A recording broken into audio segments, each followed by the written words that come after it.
Welcome to Business Exit and Beyond. This is a podcast about the journey of Vince, what he's done in his business. We don't want to just talk about his business. It's been quite a journey in his life to get to that point. Many business owners think that someone was great, successful, sold their business for a large sum of money, and all of a sudden it just turned up like that.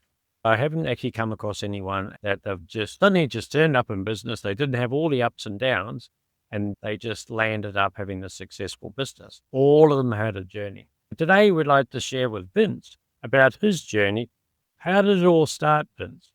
A bit of a background from where you started, what you do, the business of what you did in the roller door business. You actually had a few businesses, so you can share about those as well, which would be quite exciting. Well, we came out here with my parents in the late 50s, actually 1957. I was only 8 years old. My parents decided to come to Australia for a better life, I guess, as we had been in Italy. So we arrived in Melbourne. We had to rent a place first because 5 kids that we were, we finally found a place in Ascot Vale in Melbourne. And obviously our parents actually had no money when they arrived here in Australia. Yeah, went to school and I started selling newspapers early in the morning. Newspapers, yes. In those days, they all had to be delivered by hand. And in Ascot Vale, there was flats we used to deliver early in the morning. So I was getting up at 5 o'clock in the morning. Wow. And how old were you then? I was about 10 to 11 years old. Wow. Okay. So in those days, it was fairly safe in that era. So we started doing that. And then after school, selling newspapers at a hotel in Ascot Vale to help my parents with money also, because at the time, only my father was working. So it's food on the table. It's Food. basic. Yep. Exactly. So it went on from there. We had my 2 sisters. Actually, my brother that is no longer with us anymore. He was the oldest at the time with my 2 sisters. I was the 4th in the family, and I've got another 2 brothers. But yeah, then from there, I got an apprenticeship in Fitter and Turner, and I did that for 4 or 5 years. Then I met my beautiful lady, Silvana. We met, got married within 9 months. Wow.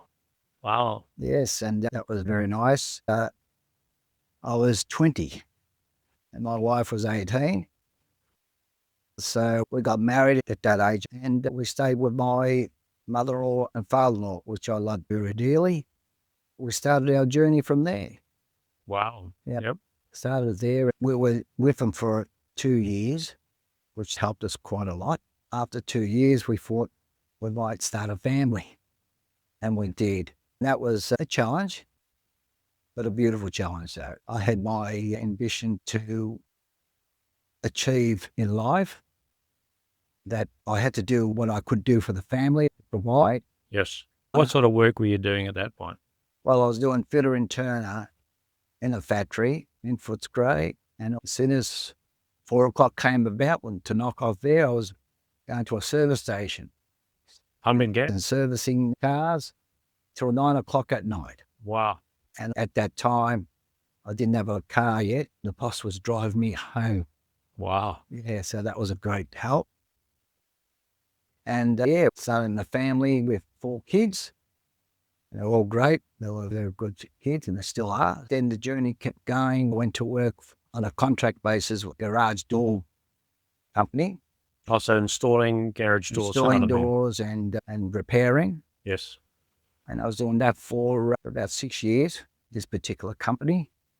And I decided then to go on my own. Wow. So what year was that when you decided to go on? That would have been in the 88? Yeah, 1988.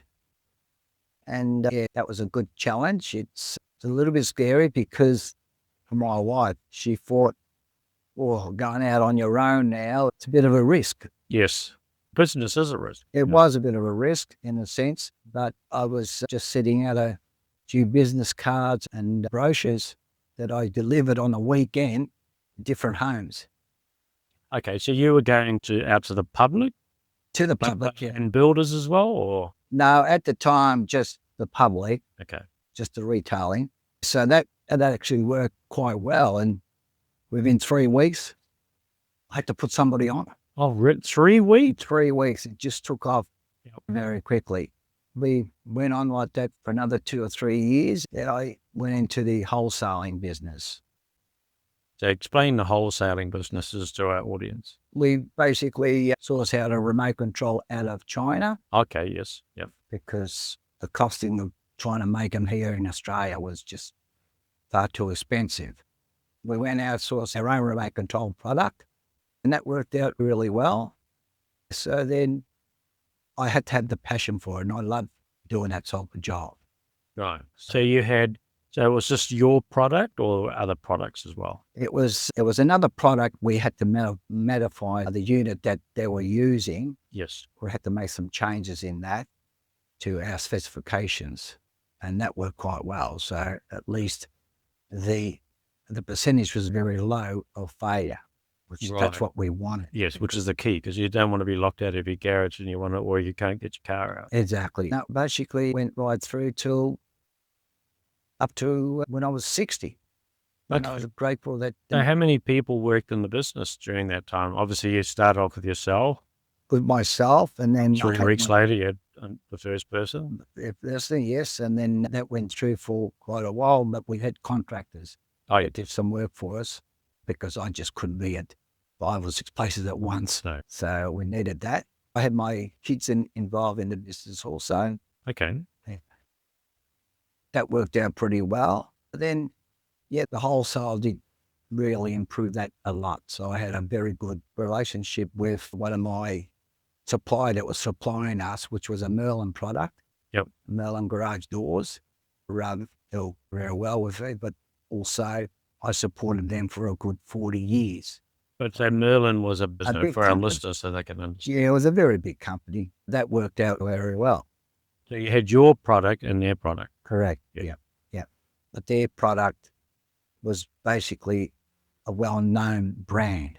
So a lot of people knew that brand quite well, but it took maybe 2 or 3 years, or maybe 4 years, for our product to really stand out there also. So then it was a good product too. A lot of people obviously had a proven product. You bought a new product on the market, so it must have been cheaper.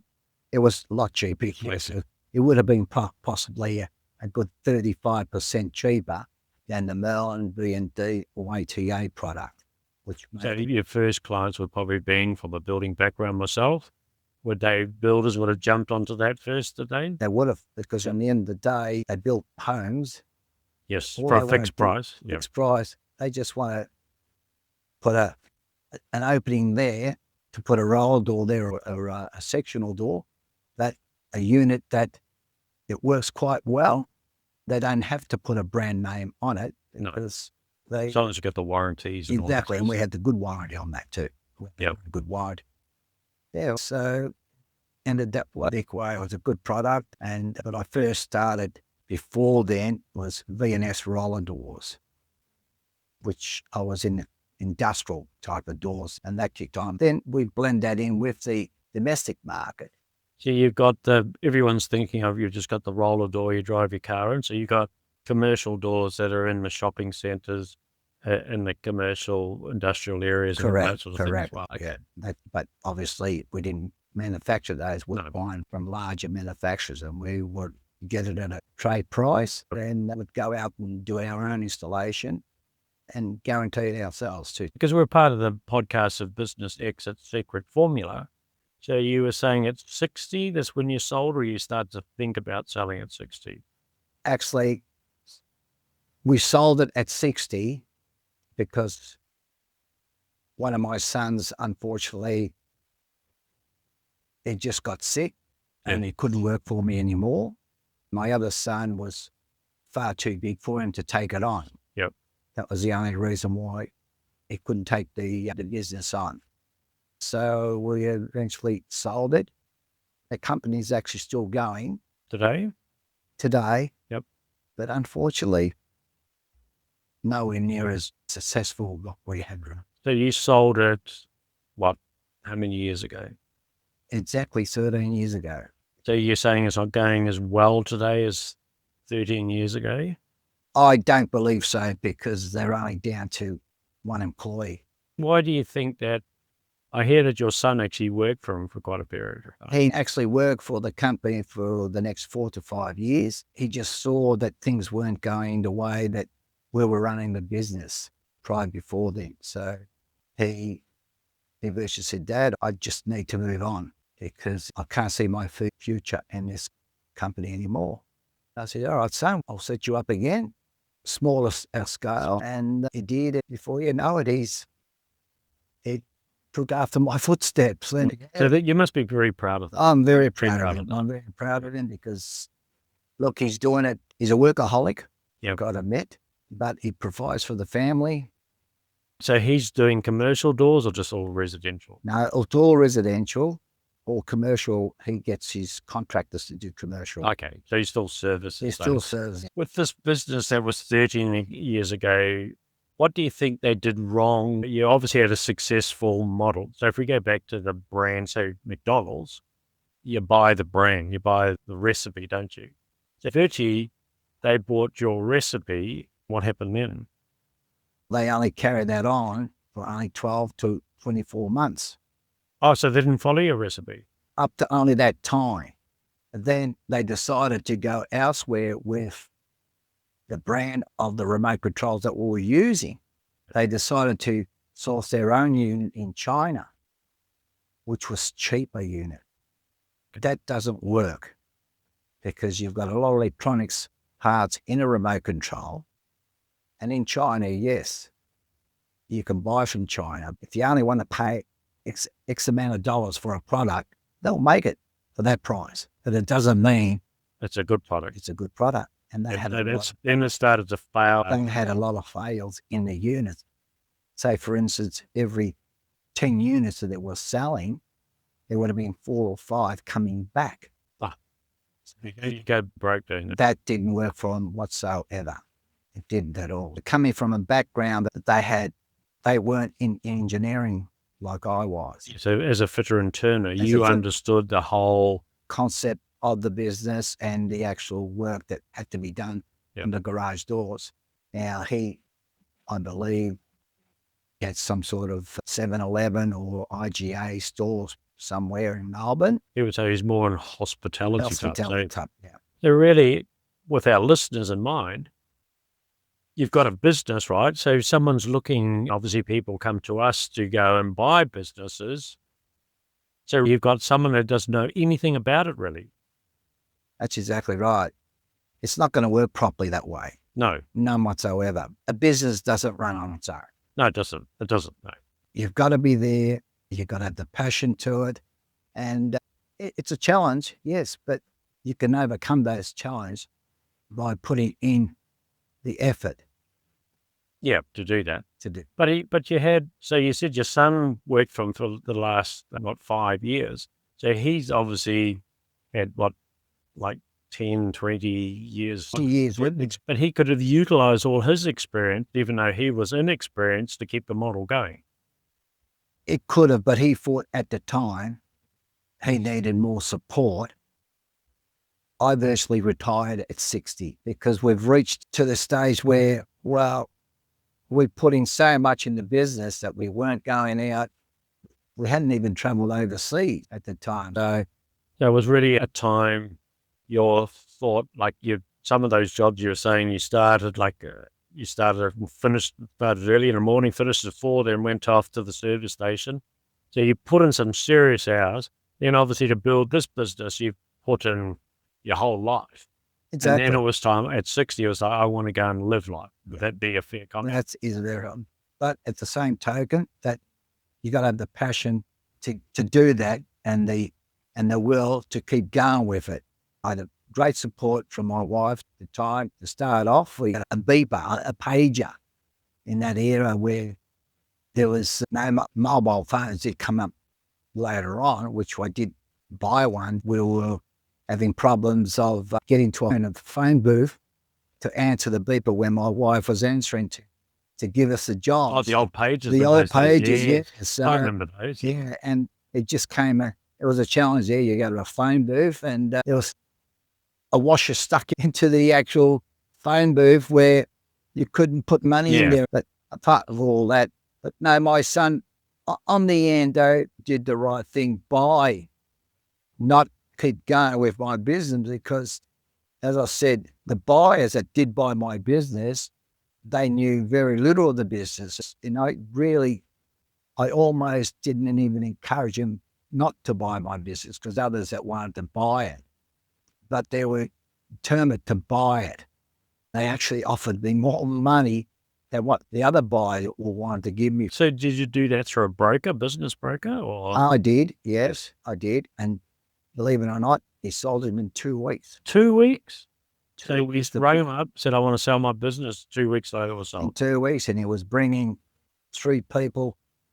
In that 2 weeks, I would say he brought in about 10 buyers, since 6 of buyers to buy it. Then on the end, it's got to the stage, how far do we go from me? I think that's enough now. Of people. Well, you're excited to have that many people because a lot of people, unfortunately, today, 80% of businesses don't sell.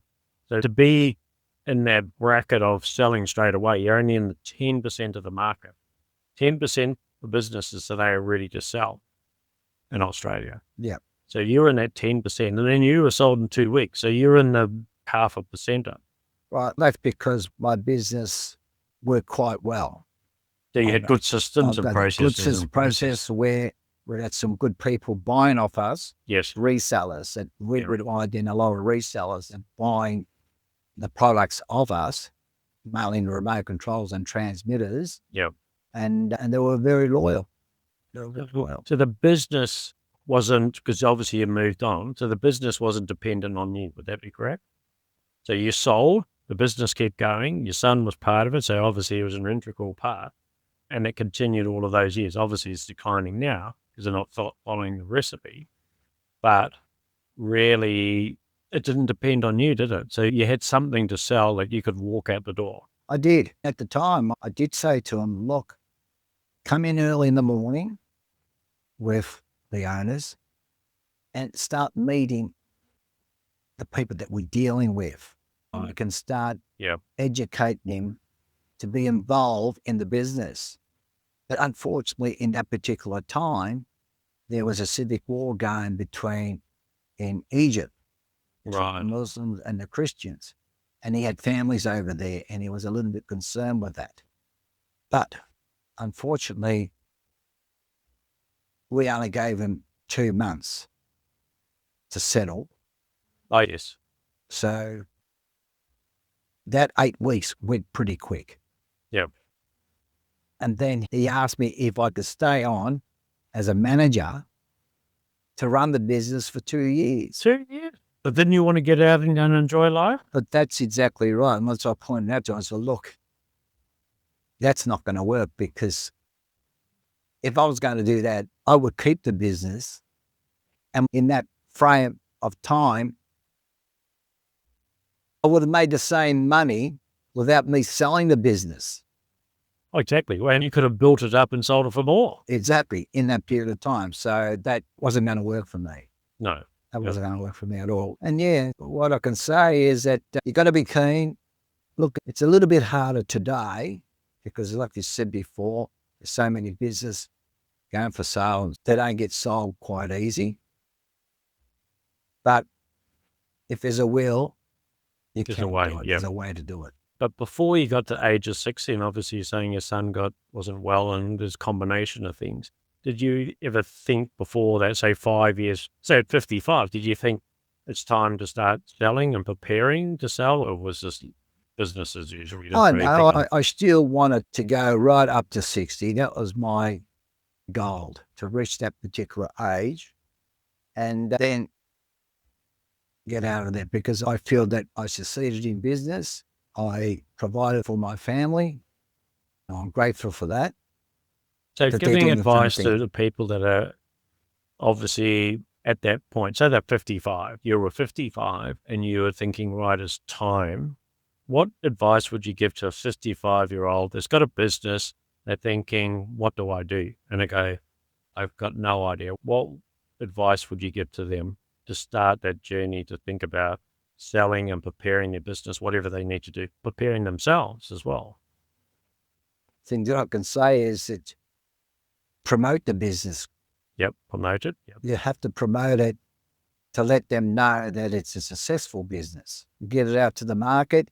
You don't say to people that, oh, it's got potentials to do better and better. It's that potential has got to be done before you actually sell the business. Or at least you know that the business is going well and it'll keep going well because you've reached it to a level where it's a good business to sell. Yeah, so prove the model, start preparing it. Yeah. So if someone just say, well, I have to sell my business tomorrow, that's not going to work, is it? No, because they want to know what the books mainly Yes, to 100%. see the last 2 or 3 years that go by and see if the business has increased in that 3 to 4 sustainable. years. Sustainable, yes. But look, it's not easy. No. But you've got to work with it. Yep. Or you put good work into it. You sold your business for whatever the sum was. You walked out the door 8 weeks later with the money in your bank. Then did you think, oh God, what do I do now? Was that a thought, or you already had things in place to, I'm going to go do this, or? Oh, look, then we started traveling. We're settled now in far north Queensland where we follow the weather. But at times when we do go back to in Melbourne, I do go with my son. Yep. It's mainly to give him the support. We talk while we're driving, doing jobs. So there's still a very good feeling with that, with the kids also and grandkids. So was it a period of time, that obviously that 5 years that your son worked in the business, I could see that after that, then you got involved, not a day-to-day, but you got involved where you could help out to start again. Oh, In that definitely. first 5 years, do you think that was a period of time where there was more of a rest after all of those from 20 or back to the days of newspapers at 7? Was it just a time to relax in your world and start traveling? Because what we talk about, the business exit and beyond, is what do you do beyond business? What's your purpose, your mission, and different things like that? Did you have something in mind in that, or is it more of a time, I'm just going to travel the world, I'm going to just come to North Queensland and do that type of thing? Or is it a little bit more where you're searching, or? Not really. I think I set my goals to that and I stuck with them, really. Yep. I did that and I've got no regrets Yes. whatsoever. So Yeah. it's good. I just hope that life can be a little bit longer. Yeah. You can go with the journey.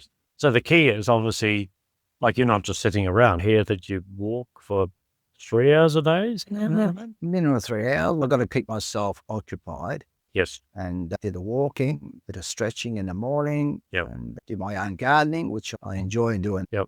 And yeah, hopefully then we can walk with my lovely wife every now and again. So that's good too. That's good.